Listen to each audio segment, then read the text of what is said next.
जय श्री माता जी। परम पूज्य श्री माता जी, यह आप ही की धरती है, यह आप ही का संसार है। कृपा करके आप सारे देव देवियों के साथ पधारिए और सभी संतों को, सभी शुद्ध आत्मा को परम चैतन्य प्रदान कीजिए। माँ परम पूज्य श्री माता जी, कृपा करके ये ध्यान और मेडिटेशन के मंच पर आइए और हमें ध्यान का सिद्धि प्रदान कीजिए। परम पूज्य श्री माता जी, आपके श्री चरण कमल पर कोटि कोटि नमन। कुंडली उठाकर बंधन लेंगे।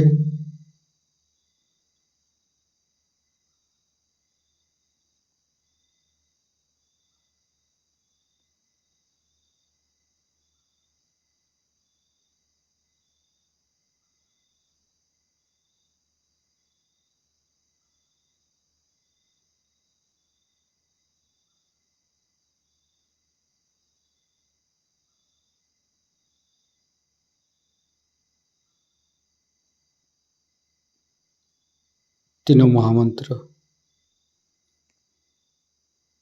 ओम तमेव साक्षात् श्री महालक्ष्मी महासरस्वती महाकाली त्रिगुणात्मिका कुंडली साक्षात् श्री आदिशक्ति माता जी श्री निर्मला देवी नमो नमः। ओम तमेव साक्षात् श्री कल्की साक्षात् श्री आदिशक्ति माता जी श्री निर्मला देवी नमो नमः। ओम तमेव साक्षात् श्री कल्की साक्षात् श्री सहस्रारसामिनी मोक्षप्रदायिनी माता जी श्री निर्मला देवी नमो नमः। गणेश मंत्र। ओम तमेव साक्षात् श्री गणेश साक्षात् श्री आदिशक्ति माता जी श्री निर्मला देवी नमो नमः।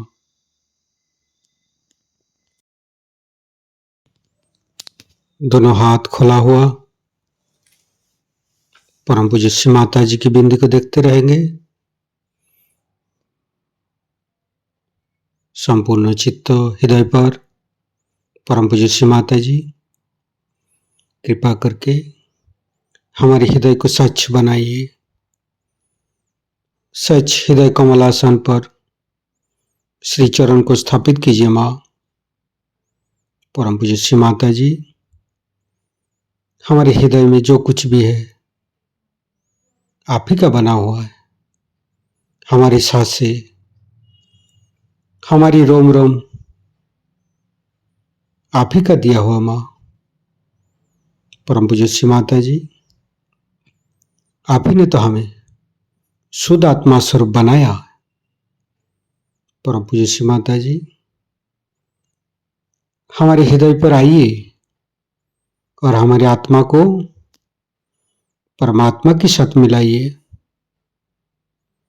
परम पूज्य श्री माता जी, आप ही तो दुर्गा जी है, आप ही तो शिव जी है। कृपा करके दुर्गा जी की शक्ति और शिव तत्व हमें प्रदान कीजिए। माँ परम पूज्य श्री माता जी, हम अज्ञानी है। हमारी अज्ञानता के बस में यदि आपकी शान के खिलाफ कोई गलती हुआ हो, कृपा करके क्षमा कर दीजिए माँ। संपूर्ण चित्त मूलाधार चक्र पर, तीनों मूलाधार को देखेंगे। हे आदिशक्ति माँ, कृपा करके हमारे ऊपर कृपा दृष्टि प्रदान कीजिए। हमारे ऊपर प्रभु गणेश की शक्ति प्रदान कीजिए माँ। हे आदिशक्ति माँ, हम कभी अतीत में चला जाते हैं माँ, कभी भविष्य में चला जाते हैं। कृपा करके अतीत और भविष्य झूठा है माँ, कृपा करके हमें मध्य में स्थापित कर दीजिए माँ। परम पूज्य श्री माता जी, आप ही तो प्रभु गणेश है। कृपा करके हमारे तीनों नाड़ी, सातों चक्रों के अंदर समस्त दोषों को, समस्त रोगों को, समस्त बाधाएं दूर कीजिए माँ। संपूर्ण चित्त बाएं मूलाधार, परम पूज्य श्री माता जी, कृपा करके हमारे अंदर अबोधिता और पवित्रता को रक्षा कीजिए माँ। निर्मल गणेश की मंत्र लेंगे। ओम तमेव साक्षात श्री निर्मल गणेश साक्षात श्री आदिशक्ति माता जी श्री निर्मला देव्ये नमो नमः। बाएं हाथ श्री माता जी की तरफ, दाहिने हाथ धरती पर। परम पूज्य श्री माता जी हमारे बाएं मूलाधार में समस्त दोषों को, समस्त बाधाएं को ये दाहिने हाथ तले होते हुए धरती पर विलीन कर दीजिए माँ।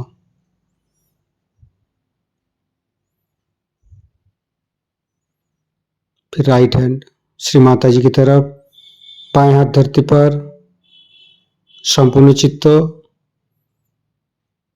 राइट मूलाधार।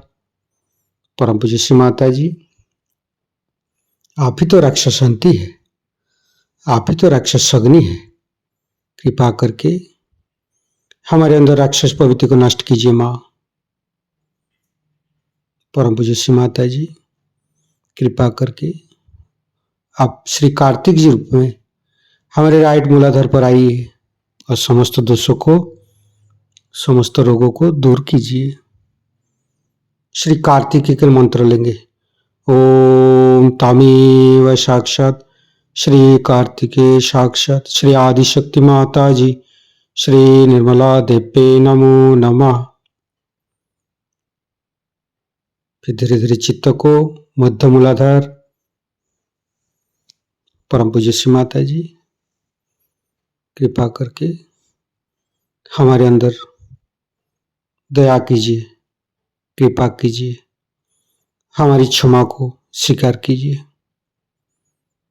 परम पूज्य श्री माता जी, कृपा करके हमारे मध्य मूलाधार पर आइए और मध्य मूलाधार के अंदर समस्त दोषों को दूर कीजिए माँ। हे आदिशक्ति माँ, आप ही तो गौरी माता है। कृपा करके हमारे मध्य मूलाधार पर आइए। गणेश गौरी माता की मंत्र लेंगे। ओम तमेव साक्षात श्री गणेश गौरी कुंडली माता साक्षात श्री आदिशक्ति माता जी श्री निर्मला देव्ये नमो नमः। संपूर्ण चित्त मध्य मूलाधार पर रखेंगे। ओम गंग गणपते नमः 4 बार करेंगे। ओम गंग गणपतये नमः। ओम गंग गणपतये नमः। ओम गंग गणपतये नमः। ओम गंग गणपतये नमः। साक्षात श्री आदिशक्ति माता जी श्री निर्मला देव्ये नमो नमः। संपूर्ण चित्त मध्य मूलाधार पर रखेंगे। गणेश अथर्वशीष पाठ करेंगे।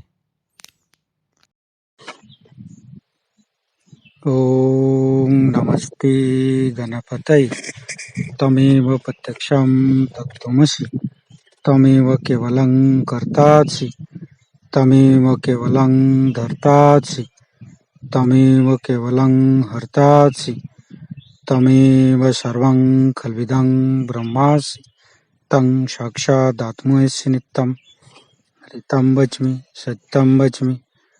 अवतं माम् अववक्तारम् अवसोतारम् अवदातारम् अवधातारम् अवानुचानमवशिष्यम् अवपश्चातात् अवपुरस्तात् अवोत्तरातात् अवदक्षिणातात् अवचोदातात् अवधरातात् सर्वतो मां पाहि पाहि समन्त्रात्। तं वाङ्मयस्तं चिन्मयो तं आनन्दमयस्तं ब्रह्ममयो स्तं सच्चिदानन्दादित्यसि। स्तं प्रत्यक्षं ब्रह्मासि। स्तं ज्ञानमयो विज्ञानमयोऽसि। सर्वं जगदं तत्तो जयते। सर्वं जगदं तत्तोत्तिष्ठति। सर्वं जगदं त्वयि लयमुच्यते। सर्वं जगदं त्वयि पत्येति। तं भूमिरापो नलो नीलो नमः।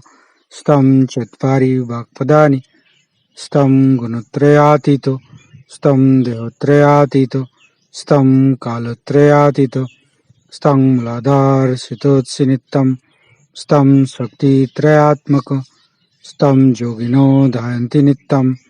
स्तं ब्रह्मा स्तं विष्णु स्तं रुद्रस्तं इन्द्रस्तं अग्निस्तं वायुस्तं सूर्यस्तं चन्द्रमास्तं ब्रह्मभूर्भुवस्सुरं ज्ञानादिपूर्वमुच्चाय वर्णादि तदनन्तर अनुसारो परतरो अर्धेन्दु उल्लसितं तारेण ऋतं। एतत्तव मनुष्यरूपम् अकारो पूर्वरूपम् अकारो मध्यमरूपम् अनुसारो शान्तिरूपम् बिन्दु उत्तररूपम् नादं सन्धानं संहिता सन्धि शैषा गणेशविद्या गणकऋषि निश्चित गायत्री छंद गणपतिर्देवता। ओं गं गणपतये नमः। एकदन्ताय विद्महे वक्रतुण्डाय धीमहि तन्नो दन्ती प्रचोदयात्। एकदन्तं चतुर्हस्तं पाशमङ्कुशधारिणं रदं च वरदं हस्ते बिभ्राणं मूषकध्वजं रक्तं लम्बोदरं शूर्पकर्णकं रक्तवाससं रक्तगन्धानुलिप्ताङ्गं रक्तपुष्पे सुपूजितं भक्तानुकम्पिनं देवं जगत्तारणमच्युतम् आविर्भूतं च सृष्ट्यादौ प्रकृते पुरुषोत्तरम् एवं ध्यायन्ति यो नित्यं स योगी योगिनो वर। नमो बृहत्पतये नमो गणपतये नमो पमतपतये नमस्ते अस्तु लंबोदराय दंताय विघ्ननाशिने श्रीविसुताय श्रीवरदमूर्तये नमो नमः। साक्षात् श्री आदिशक्ति माताजी श्री निर्मला देवी नमो नमः।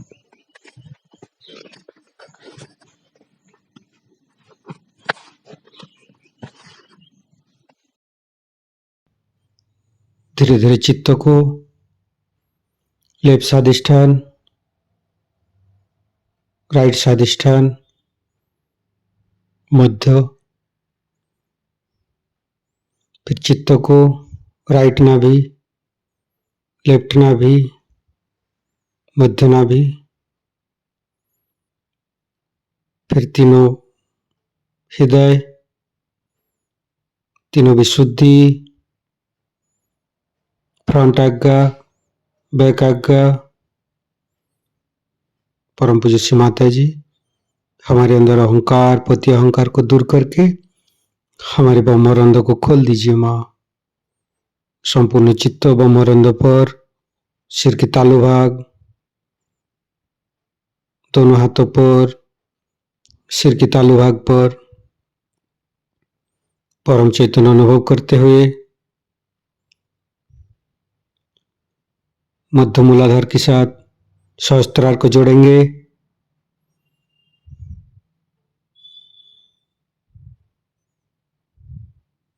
लेफ्ट मूलाधार के साथ सहस्त्रार को जोड़ेंगे।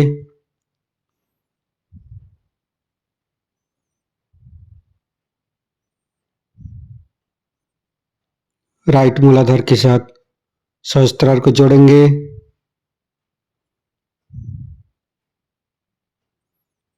फिर संपूर्ण चित्त सहस्त्रार पर रखेंगे। परम पूज्य श्री माता जी, हमें निर्विचारिता प्रदान कीजिए माँ। हमें ध्यान का स्थिति दीजिए माँ। निर्विचारिता का मंत्र लेंगे। ओम तमेव साक्षात श्री निर्विचारिता साक्षात श्री आदिशक्ति माता जी श्री निर्मला देवे नमो नमः। संपूर्ण चित्त सहस्त्रार पर हे आदिशक्ति माँ, कृपा करके हमारे ऊपर ऐसी कृपा कीजिए ताकि आपकी अमृत वाणी को हम सहस्त्रार से सुन सकूं। संपूर्ण चित्त सहस्त्रार पर परम पूज्य श्री माता जी की अमृत वाणी हम सहस्त्रार से ग्रहण करेंगे। और बारातियों ने कहा कि हमारे लिए कुछ आप ऐसी व्यवस्था करें कि हम दही बड़ा खाएं। बारातियों के जरा नखरे होते हैं। और जाड़े के दिनों में लोगों ने कहा कि भाई इस वक्त दही बड़ा बनाना बहुत मुश्किल है, क्योंकि जाड़े में दही बड़ा शाम के वक्त बनाया नहीं जाता। कब हम तो दही बड़ा खाएंगे, अब इसी वक्त लाइए आप दही बड़ा। तो एक बाबा जी वहाँ रहते थे, उनका पता चला। उन्होंने बाबा जी बुलाया कि भाई आप किस तरह से इंतजाम करो। तो कभी मैं मंगा तो दूंगा, लेकिन उसके बाद मैं रहने वाला नहीं। कहते ठीक है मंगा दीजिए। उन्होंने एक खिड़की बंद कर ली, दूसरी खिड़की बंद कर ली, दरवाजा बंद कर लिया और उसके बाद कहा कि देखो आगे आपका दही बड़ा खाइए। वहाँ सब दही बड़े आ गए। लोगों ने दही बड़ा खाना शुरू कर दिया। बड़े खुश हुए। बाबा जी भाग, रातों रात बाबा जी जान बचाकर भाग। लोगों को समझ नहीं आया कि बाबा जी क्यों भागे। दूसरे दिन सवेरे वहाँ मांग लोग होते हैं, एक शूद्र जाति होती है जो आती है और खाना वाना सब बटोर कर ले जाए। वो आए और उन्होंने देखा बर्तन वगैरह को, कहने अरे हमारे कुल्हड़ कौन उठा के लाया, फिर तो हमारे कुल्हड़ थे, ये कौन उठा के लाया। वो जो विवाह था संपन्न तो हुआ था, इससे लड़की विदा हो गई, नहीं तो कोई लड़की को भी विदा नहीं कर। वजह ये थी कि सब लोग बहुत नाराज हो गए। कहने लगे कि ये कौन लेकर के आए। हमारे पूर्वजों में समझ लीजिए हमारे पिता के ही थे। लोग इन सब चीजों में विश्वास ही नहीं करते थे। इसे भानामती कहा जाता था महाराष्ट्र में। पहले ऐसी चीजों में कोई भी विश्वास नहीं करता था कि ऊपर से कुछ चीज चली आ गई और उन्होंने दही बड़े खा लिए। अब क्या परमात्मा को कोई और धंधा नहीं दही बड़े खिलाने के सिवा? आप लोगों को भी सोचना चाहिए कि आप लोगों को दही बड़े खिलाने का ही उनको एक धंधा बचा हुआ। जब आप किसी को इसलिए गुरु बनाते हैं कि वो आपको 200 रुपया पकड़वा देते हैं। मैं कहती हूँ ऐसे ही दाता लोग अगर हैं तो इस देश का इकोनॉमिक प्रॉब्लम ही सॉल्व कर दीजिए, सबको दीजिए। घड़ियां मंगाते हैं स्विट्जरलैंड से बनी हुई, एक भगवान से बनी हुई घड़ी मंगा दे तो मान ले बा। इस चीज को सोच लेना चाहिए कि हम लोग उसी सुप्रीम को पाना चाहते हैं, उसी परम को पाना चाहते हैं। पर आपकी भी तो खोज इन्हीं जड़ वस्तुओं में है, इन्हीं पत्थरों में है। इसीलिए आप इन लोगों को गुरु माने। रुपया भी जाता है, पैसा भी जाता है। जब आपका सब पैसा निकल जाता है तब आप मेरे पास आते हैं। कल एक स्त्री आई थी, आपने देखा था किस तरह से नाच रही थी, कूद रही थी। मैंने कहा आप क्यों आई भाई? कहने लगे क्या करें, आप तो हम ऐसे हो गए। मैंने कहा अच्छा है, लोग पागल तुम्हें बनाए और पागल खाना मैंने खोल रखा। तुम वहां क्या खोजने गई? क्या नाचने कूदने से परमात्मा मिल सकता है? हमारे मानव के जितने भी कायदे कानून बने हैं उसमें उन लोगों को इसका अंदाज ही नहीं है कि मनुष्य कितना घृणित हो सकता है। जिन्होंने भी बनाए बहुत शालीन और अच्छे शुभ लोग थे, उन्होंने उस घृणता को और उस दुष्टता को पहचाना ही नहीं कि मनुष्य अंदर से कितने गंदे कामों में फंसा हुआ। अगर वो लोग जान जाए तो नए कायदे बनाने पड़ेंगे इन लोगों को सबको पकड़ने के लिए। ईसा मसीह को तो इन्होंने उठाकर सूली पे चढ़ा दिया, तो आसान था, लेकिन इन लोगों को तो कोई पकड़ ही नहीं पाता, जो रात दिन आपसे रुपया खसोट करके और आप लोगों का सर्वनाश करने पर लगे हैं और कल आपके बच्चों को पागल खाने में भेजने के लिए तैयार बैठे हुए। कभी आप लोग इधर भी आंख उठा करके और सोचिए कि ये क्या है। परमात्मा के नाम पर जड़ वस्तुओं को बांटना कहाँ की भलमानसियत। आप भी क्या कभी सोचते नहीं? कलयुग में तो मैं सोचती हूँ कि मनुष्य के पास इतनी प्रगल्भ बुद्धि है, इतनी उसके अंदर सूझबूझ है, क्या वो सारी अपनी बुद्धि को बेच खाता है कि वो समझता नहीं कि ये एक तरह का मेस्मरिज्म है और एंटाइसमेंट है, जिसकी वजह से हम ऐसे पागल जैसे उसके पीछे भाग रहे हैं और अपने अंदर झूठे बिल्कुल मिथ्या ही विश्वास अंदर में करके कि हम बड़े शांति में बैठे हुए हैं, अपने से भी भुलावा कर रहे हैं और दूसरों से भी भुलावा कर रहे हैं। जब आप रियलाइजेशन हो जाता है तो बहुत दूर जाने की जरूरत है, बहुत पढ़ने की जरूरत है। आप समझ सकते हैं कि आप रियलाइज इसमें आप में एक जरा अंदर से शांति है। मैं देखती हूँ कि इतने लोगों के गुरु हैं और 30-30, 40-40 साल में हार्ट अटैक आकर के लोग मर जाए। असंभव की बात है। अगर आप में रियलाइजेशन का जरा सा भी तत्व एक बार जाग उठा है तो हार्ट अटैक तो क्या कोई एक्सीडेंट भी होना मुश्किल है। ऐसे ऐसे उदाहरण हमारे अंदर है। एक छोटा सा लड़का अभी परसों बता रहे थे कि ट्रेन से आ रहा था और ट्रेन पूरी उलट गई। जिस डिब्बे में वो बच्चा था उसमें से एक भी आदमी को चोट दी और वो पार बचा। आपके ऊपर देवता मंडराना चाहिए। अगर दिव्य नहीं उतर सकता तो ऐसा रियलाइजेशन क्या। अब हमारे ही लोग आप जानते हैं कितने ही पार हुए हैं, कैंसर तक की करते। कोई विशेष बात नहीं, कोई विशेष हमारे ख्याल से बात नहीं। सिर्फ यही है कि इनको इसमें इंटरेस्ट नहीं है किसी को क्योर करने में, उनको रियलाइजेशन में ही इंटरेस्ट है। क्योंकि जो आनंद आपने पाया है वही आप चाहते हैं कि सब पाए। सहज नहीं है। अगर आपके पास रुपया पैसा है तो आप चाहते हैं कि रुपया पैसा खर्च करें, लोगों को खिला पिलाएं। ऐसे ही रियलाइज सोल भी चाहेगा मन में कि दूसरों की भी जागृति करे और पार करे और कर सकते। अगर आपके अंदर लाइट आई है उसके लिए कसम लेने की कोई जरूरत नहीं। कस्तूरी का अगर सुगंध आ रहा है तो उसके लिए कोई आपको कसम लेकर कहने की जरूरत नहीं कि यहाँ पे कस्तूरी का सुगंध। लेकिन कस्तूरी की खोज है किस, ये पहले अंदर सोच लीजिए, नहीं तो ऐसे चक्करों में घूमने की कोई जरूरत। एक साइड में तो हमारे ये लोग हैं जो कि हमारे सबकॉन्शियस से खेल, हमारे जड़ चेतन से, हमारे पास से खेल। मैं ऐसे भी लोगों को जानती हूँ। इस खोज में मैंने बहुत गुरु घंटालों को देखा और सबके मैं हथकंडे जानती हूँ कि ये क्या क्या दशा करते हैं और किस तरह से जन्म जन्मांतर के लिए आपकी कुंडलिनियों का सत्यानाश कर। मैं बहुत से ऐसे लोगों को जानती हूँ जो आपके पिछले जन्म की बातें बताएं, इसी से आप अभिभूत हो जाते। किसी ने कह दिया मैं तुम्हारा पति था। एक स्त्री मेरे पास आई कहने, माता जी मैंने उनको अपना सर्वस्व दे दिया। मैंने कहा क्यों क्यों लिया तुमने? तो मेरे से कह रहे थे कि मैं तुम्हारा पति। मैंने कहा तुम्हारा पति बड़ी पातिव्रत्य है तुम्हें। अगर ऐसा ही पातिव्रत्य है तो जो मर गया पति उसके लिए तो तुम इतनी मरी जा रहे हो, और जो तुम्हारा पति आज जीवित है उसका क्या हाल है?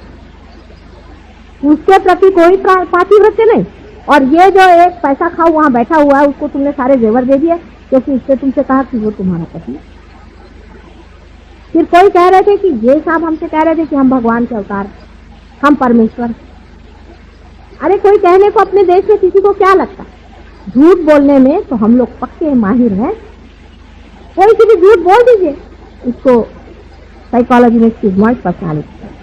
आप पढ़ेंगे साइकोलॉजी तो आप समझ सकते हैं कि साइकोलॉजिस्ट ने भी इनका पता लगाया है। नहीं लगाया की बात नहीं। बड़े चोर लोग खड़े होकर के जो चाहे तो अंट शंट बकने लग जाते और लोग उसे विश्वास करने लग जाते। ऐसा बाइबल में भी कहा गया है कि ऐसे बहुत से संसार में आए, समझ के रहिए। कहने लगे हम भगवान।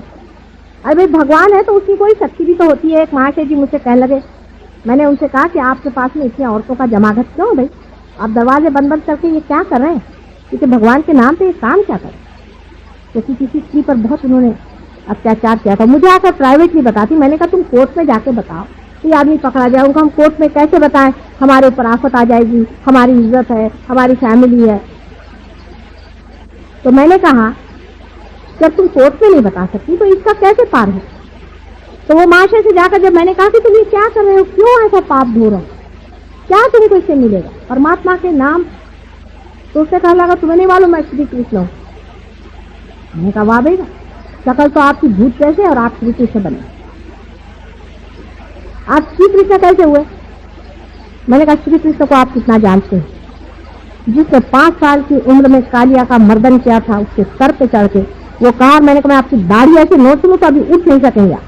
मजाक ही है, मैंने कह दिया, बाद में सुना था किसी ने उनकी दाढ़ी आधा घंटा पकड़ी रही थी, वो हिलते रहे वैसे।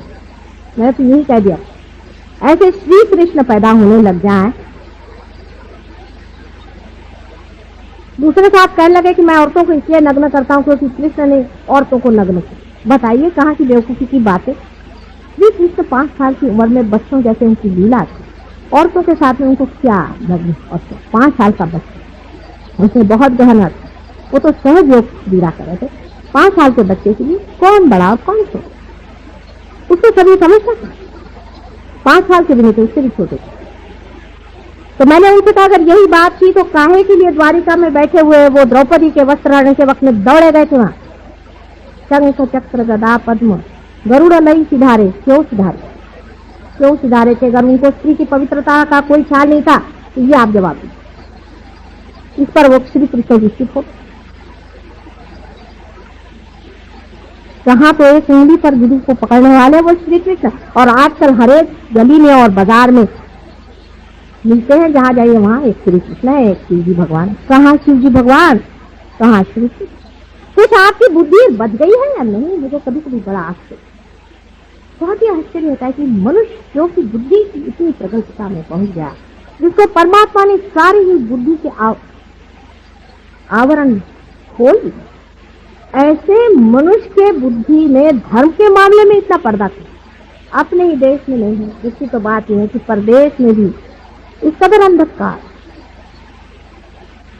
एक वहां योगी जी पहुंचे हुए थे, उनके शिष्य हमसे मिलने आए, वो हमारे सामने आए, देखते क्या उनका आज्ञा चक्र और नाभि चक्र दोनों को गोल घुमा दिया, और वो भजन गा रहे हैं। उन्हीं उल्टा घुमाने का मतलब है आदमी जो पागल होता है, अब आप जब पार हो जाए तो आप भी देखिएगा, जब आदमी पागल हो जाता है तो उसका आज्ञा चक्र और नाभि चक्र उल्टा घूमता। ये सब प्रेत सिद्धता, स्मशान सिद्धता हमारे देश में, भारतवर्ष में पुराने जमाने से चली आ, उसके बारे में हमारे यहाँ कोई जानता नहीं है, ऐसी बात नहीं। लेकिन उसके और ये जरूर है कि आधुनिक शिक्षण व्यवस्था में उधर ध्यान नहीं, इसको मराठी में भी कहते हैं कि करनी।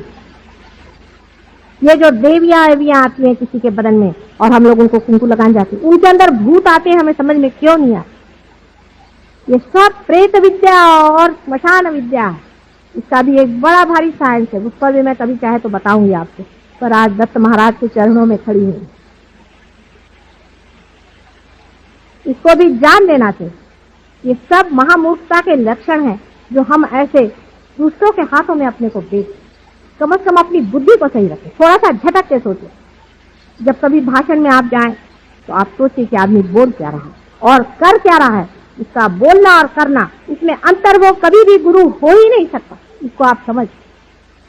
अभी हम कहें कि हम ऐसे हैं वैसे हैं, और कल हम लपके संसारिक चीजों के पीछे में, तो हम कभी भी वैसे हो नहीं।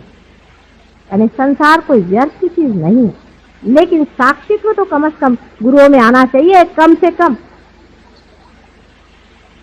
कुंडलिनी के बारे में भी बहुत से गुरु निकले हैं जिनके बारे में आपको मुझे बताना था।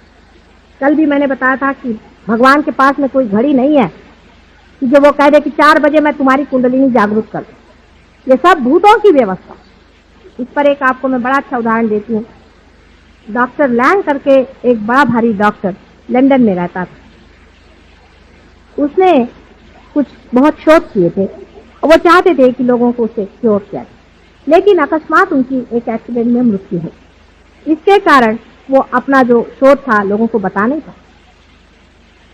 तो उन्होंने, जब उनकी मृत्यु हो गई, हम जब मरते हैं तो पूरे नहीं मरते, थोड़ा सा हिस्सा गिर जाता है, बाकी सूक्ष्म शरीर जीवित है। तो उन्होंने इस सूक्ष्म शरीर में यह सोचा कि चलो किसी के अंदर घुस कर ही प्रवेश करके दे। तो एक वियतनाम में एक सोल्जर लड़ रहा था, उसके शरीर में उन्होंने प्रवेश और उसे कहा कि तुम मेरे लड़के के पास चलो और उसे ऐसी ऐसी बात बता। अब ये सोचे कि डॉक्टर लैंग को ऐसा ही करना था तो अपने लड़के के अंदर क्यों नहीं घुसे, क्योंकि जानते थे कि इसके कुछ परिणाम भी। तो उन्होंने कहा कि अच्छा तुम मेरे लड़के से जाकर सारी बात बताओ और उसको हमारी बात पट जाए। जब ये सोल्जर उस लड़के के पास गया और उसे जाकर बताया तो वो इस बात को मान गया। उसने कहा कि हाँ, ये तो सब बातें सिर्फ मेरे पिताजी का किसी को मालूम नहीं। उसने कहा चलो तुम क्लिनिक खोलो। उन्होंने एक बड़ा भारी एक ऑर्गेनाइजेशन बनाया जिसके मातहत वो लोगों को ठीक करते। अब डॉक्टर लैंग के साथ बहुत से और डॉक्टर उनके साथ जुट गए, वो भी ये कार्य करते थे। अभी तक वो हो रहा है कार्य। वो आपसे बताते हैं कि आप अगर उनको चिट्ठी लिखे हमें तकलीफ है, शिकायत है, आपसे बताते हैं अच्छा 5 बजे शाम को बराबर इस वक्त आपके अंदर कुछ हो, कोई ना कोई अंदर व्यक्ति घुस करके आपके साइकोलॉजी में, साइकी में, जिसको हम सुपर ईगो कहते हैं, उसके अंदर घुस के और इस कार्य को करते। एक भूत निकाल के दूसरा भूत बिठा दे। अगर आप शराबी कबाबी होंगे तो शराब कबाब ठीक हो जाएगा, क्रोध आने लग जाएगा। ये इन लोगों का कार्य है। पर बेचारे बहुत सीधे हैं, क्योंकि वो लोग कम से कम ये तो कहते हैं कि हम स्पिरिट का काम करते हैं, वो ये नहीं कहते कि हम भगवान का काम करते हैं। लेकिन अपने देश में तो लोग पक्के भूत से ही राक्षसों का काम करते हैं और उसको भगवान का नाम लेते हैं। ऐसे लोग अगर किसी को थोड़ा सा ठीक भी कर दें तो उसे क्या फायदा। कुंडलिनी जिससे खराब हो, अपनी माँ पे जहाँ चोट है, ऐसी जगह जाने की कोई जरूरत नहीं। आज नहीं कल आप लोग जरूर पार हो जाइएगा, लेकिन गलत रास्ते पे मत जाइए। एक बार आपकी कुंडलिनी खराब हो जाएगी तो मैं उसमें कुछ भी नहीं करता, सारा ही कार्य खत्म हो जाएगा। जिन जिन की कुंडलिनियाँ खराब हो गई है, आप लोग जानते हैं, आप में से बहुत से लोग पार हुए हैं, कितनी तकलीफें हमने उठाई। कुछ लोगों पर तो हाथ रखते वक्त इन लोगों के हाथ में बड़े बड़े ब्लिस्टर था, बहुत बड़े बड़े ब्लिस्टर था। और उन लोगों से जब मेरे और हाथ करते उनको भी कभी कभी थोड़ा थोड़ा ब्लिस्टर जैसा आ जाता है, पर जलता तो बहुतों का हाथ है। मेरे पास तो एकदम ठंडी ठंडी हवा चल रही, लेकिन उनके हाथ जल रहे हैं, क्योंकि मैं चाह रही हूँ उनकी सत्ता को स्थापना दूं, और उनके अंदर तो कुछ और ही सत्ता बैठी है। ऐसे गुरुओं से बच के रहिए, क्योंकि कायदा इसे रोक नहीं, किसी तरह से भी इसकी रोकथाम नहीं। सिर्फ अपनी बुद्धि से सोचिए, अपने बुद्धि से सोचिए कि सच्चा गुरु कौन है, वही जो आपको परम। उस पर अभी मेरे एक औरत ने मुझसे सवाल पूछा था, बहुत मौके का सवाल था। उसने मुझसे पूछा कि क्या आपने और भी कोई रियलाइज सोल्स दुनिया में देखे हैं जो कि आपके पास आए बगैर हैं? ऐसे तो बहुत हो चुके और अभी भी हैं। तो इसी कारण मैं अपने बहुत से शिष्यों को लेकर कोल्हापुर से दूर 25 मील दूरी पर एक जंगल में, पहाड़ी के ऊपर 7 मील दूरी पर गगनगढ़ में आज उनका बहुत बड़ा उत्सव है, जिसके लिए मेरी सारी शुभेच्छा है। वहां पर एक बड़ा भारी जीव है, मैं इनको ले गई। मैंने कहा तुम ऐसे हाथ रखो, बस हाथ के सहारे की, इससे वाइब्रेशन आ रहे। माँ कि कौन सा जीव यहाँ है, क्यों वो जंगल में चले गए, ये भी सोचने की बात है। जितने भी बड़े बड़े पहुंचे हुए लोग होते हैं जंगल में रहते। आपने नित्यानंद जी के लिए कहा, जो कि असली में बहुत बड़े पुरुष थे, कि वो अगर कोई भी आता था उनको पत्थर मारते थे और कहते थे भाग जाओ यहाँ से, निकल जाओ। हमारे नागपुर में ताजुद्दीन बाबा थे, उनके लिए भी लोग ऐसा बने। वो तो जंगल में ही रहते थे बेचारे, अब वहाँ आबादी हो गई।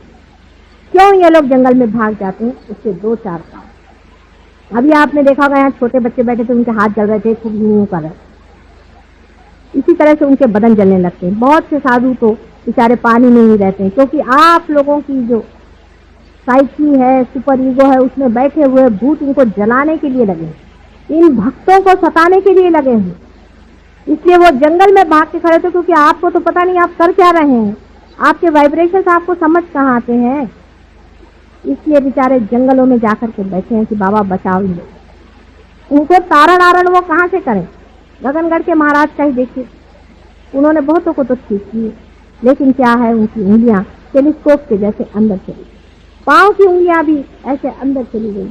बेचारे शेर पर या सिंह पर सवारी करते हैं, उसके बाद अलावा उधर से उधर जान। लेकिन जब मैं उनके पास पहुंची, जो लोग मेरे साथ थे उन्होंने भी देखा, उन्होंने फौरन मुझे पहचाना, कोई शंका ही।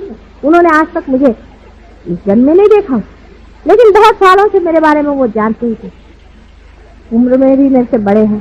चले, मैं बहुत सालों से आपका इंतजार करा था माँ, आज हमारा कितना भाग्य कि आप पधारे। वो नाथपंथी हैं, इसलिए मच्छिंदर नाथ के ही वो और बड़े पंथी होते हैं। ऐसे ही मैं हिमालय पर भी गई थी, वहां पर भी मुझे मिले। ऐसे ही हरिद्वार में एक दो हैं, बहुत ही कोह में रहते हैं। मैंने उनसे कहा बाहर आने का मौका हो, मैं तुमको बताऊंगी कि अपनी शक्ति को कैसे बचाना और किस तरह से इन लोगों का प्रहार वापस लौटाना है। मैं बैठी हूँ, तुम आओ तो सही, सबको मैं ठीक कर। इनकी भी मैं नानी हूँ, आ जाओ। बहुतों ने कहा है कि माँ आएंगे, जरूर आएंगे, लेकिन हिम्मत जुटती नहीं बेचारों की, क्योंकि उनके हाथ पैर तोड़ दिए, उनके बदन में छाले डाल दिए, उनको जला दिया। राक्षसों के काम समझ लीजिए कि 10 राक्षस और 6 राक्षसी अभी तक मैं जोड़ पाई, ये जन्म लेकर इस कलयुग में आए हैं। आजकल के जमाने में अगर समझ लीजिए रावण आ जाए तो वो अपने को कहने नहीं वाला कि मैं रावण, वो तो अपने को भगवान ही कहेगा। तो रावण कहे तो अभी कैद में बंद न हो जाए। रावण की पहचान, राक्षसों की भी पहचान है, वो भी मैं आपको बता देती हूँ, आप देखिए, आपको फायदा हो। जिस आदमी की आंख बिल्ली के जैसे, आप बिल्ली की पहले आंख देखिए तब आपको समझ में, क्योंकि बहुत से लोग बहुत सी चीजें देखते ही नहीं। बिल्ली की आंख जैसे उसके अंदर की पुतली होती है, प्यूपिल होती है, आप देखते देखते एकदम छोटी होते तो गुल हो जाती है, ऐसे ही राक्षसों की आंख होती है। मैं सबको जानती हूँ अच्छे से, हर एक जन्म में मैंने इन लोगों को देखा। इनकी आंख से आप पहचान सकते हैं कि ये लोग राक्षस हैं। उनकी आंख की पुतली एकदम छोटी होकर के गुल है, ये पहचान। कहने से भगवान कहे, नहीं तो और कुछ है। राक्षस लोग, और इन लोगों ने बहुत सी सिद्धियां प्राप्त कर ली हैं। ये हमारे भोला शंकर जी का काम है, क्या करें। उन्होंने बहुत सारी सिद्धियां प्राप्त करी। जैसे रावण को एक सिद्धि थी कि जब वो बोलते थे और भाषण देते थे तो नाभि चक्र में वो ऐसे कुछ काम कर जाते थे कि वहां पर एक एक भूत बैठ जाता। हजारों लोग अभिभूत होकर के उनके कहने को सुनते थे। यहाँ तक कि राम को लड़ने के लिए कोई तैयार नहीं था, उन्होंने सबको तैयार कर। इसी तरह से महिषासुर की भी थी। सारे ही असुरों की अपनी अपनी उन्होंने सिद्धियां की हुई थी, आप जानते हैं। और इसी सिद्धियों के कारण वो लोग हमेशा अच्छाई का दमन करते रहे, प्रकाश को दबाते रहे और अंधेरा बढ़ता है। आज कलयुग में बराबरी, सारी बराबरी है।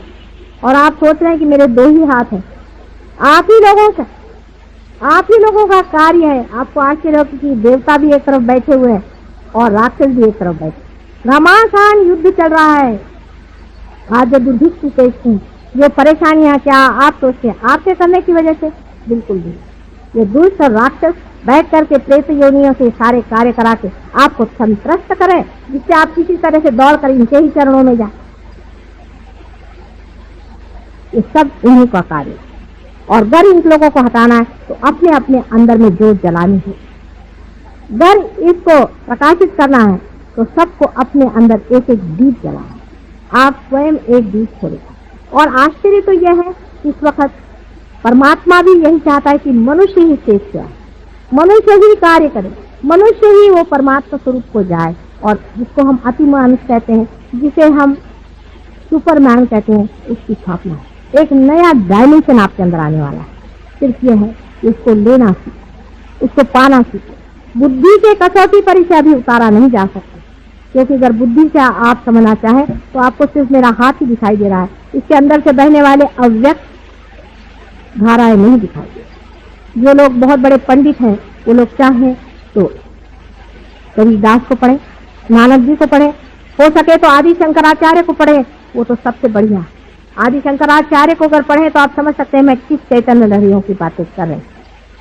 कुंडलिनी पर अभी तक मुझे कोई भी ऐसा दिखाई नहीं दिया जिससे व्यवस्थित रूप से कुछ कहा या समझा ही। थोड़ा थोड़ा ज्ञान हो जाने से ही कभी कभी बड़ा भारी भयंकर अनर्थ होता। ऐसा ही अनर्थ कुंडलिनी के बारे में भी आज तक होता रहा ही हो।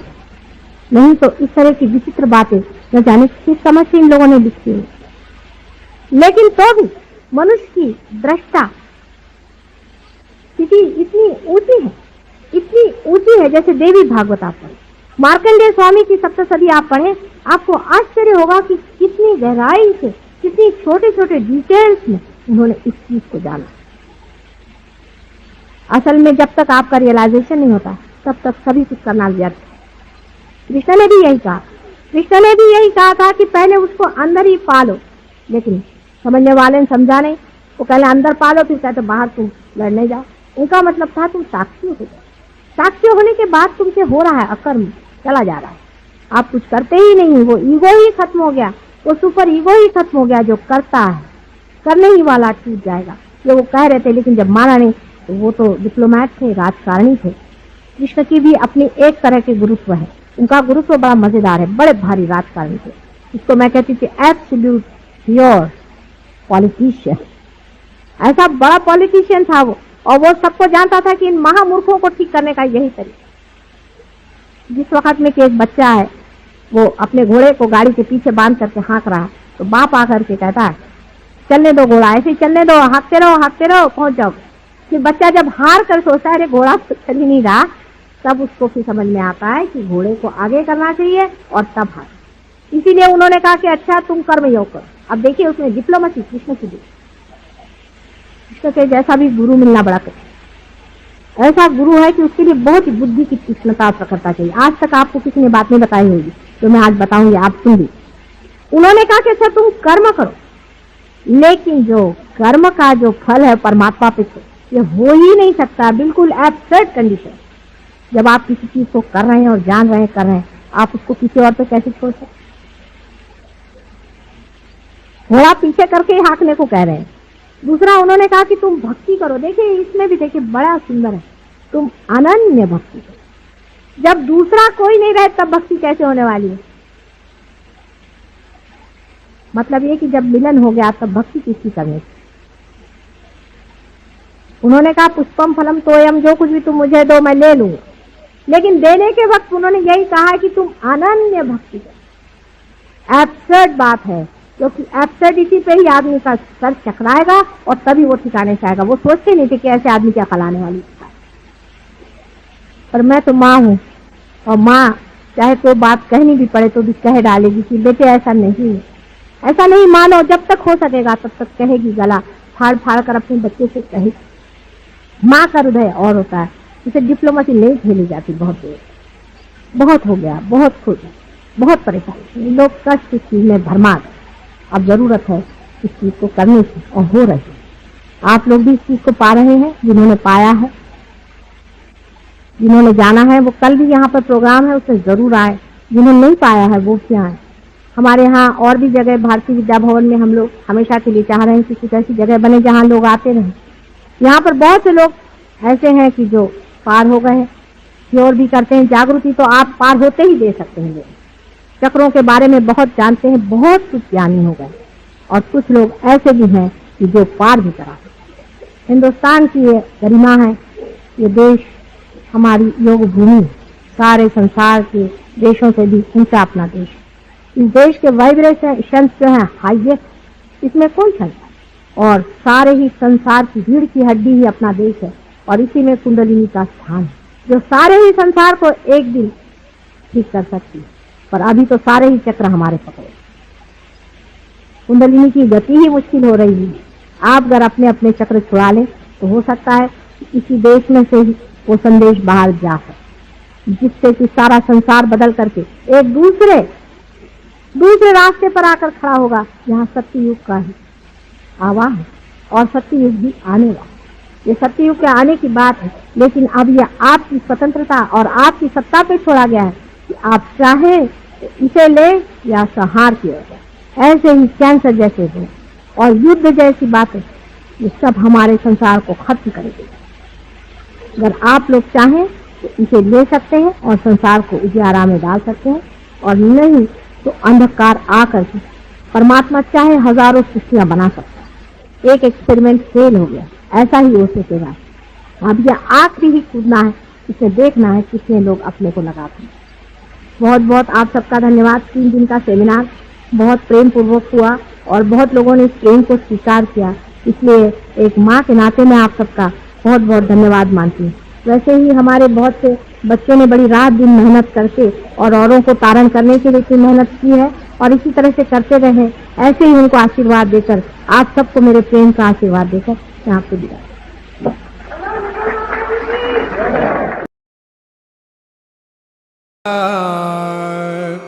आ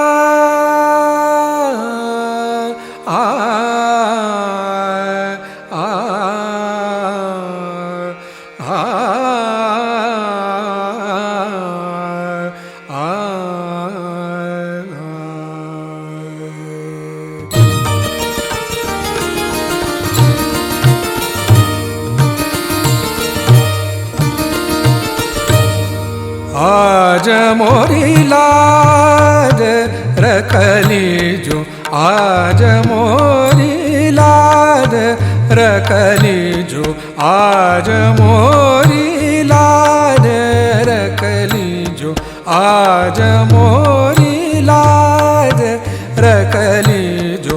मोरी विपदा दूर करो, मोरी विपदा, मोरी विपदा दूर करो, मोरी विपदा दूर करो। आज मोरी लाज रख लीजो,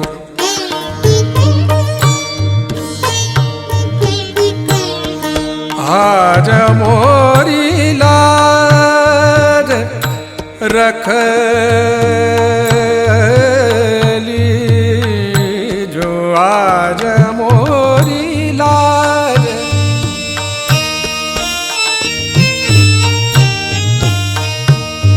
मोरी लाज,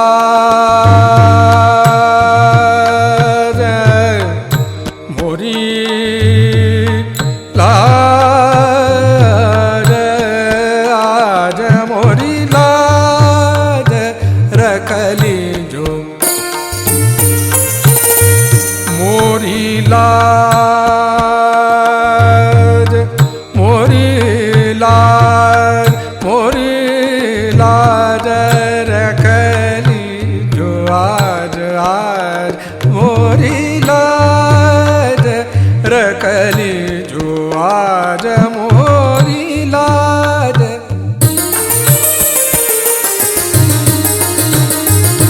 मोरी लाज, मोरी लाज, आज मोरी लाज रख लीजो।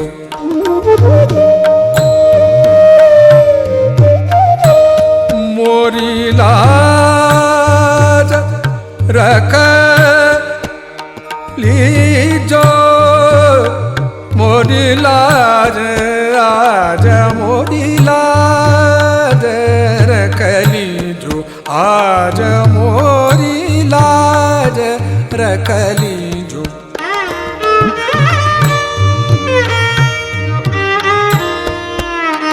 मोरी लाज,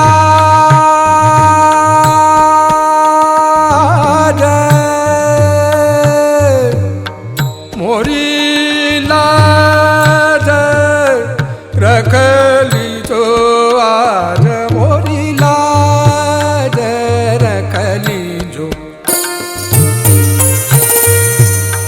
मोरी लाज,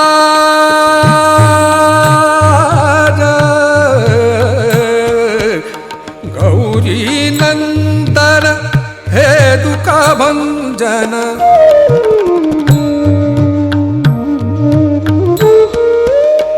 गौरी नंदन,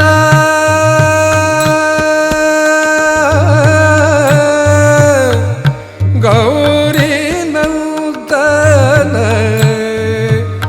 गौरी नंदन, गौरी नंदन, गौरी नंदन हे दुख भंजन, गौरी नंदन हे दुख भंजन।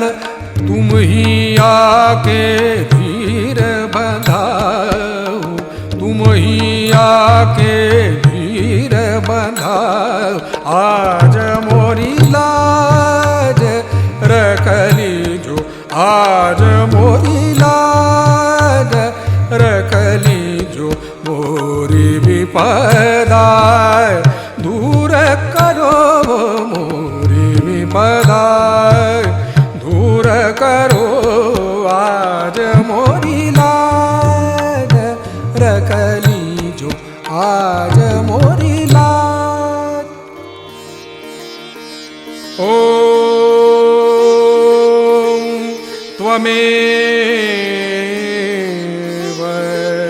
साक्षात् श्री गणेश, साक्षात् श्री आदि शक्ति माता जी श्री निर्मला देवी नमो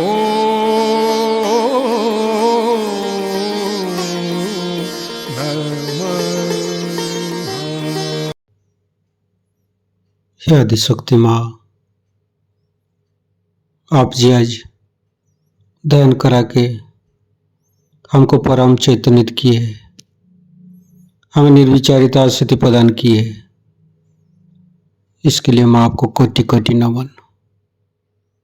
हे आदिशक्ति माँ, आप ऐसे ही हमारे साथ छत्र छाया बन के रहिए, परम चैतन्यित प्रदान करते रहिए। माँ कुंडली उठा के बंधन लेंगे।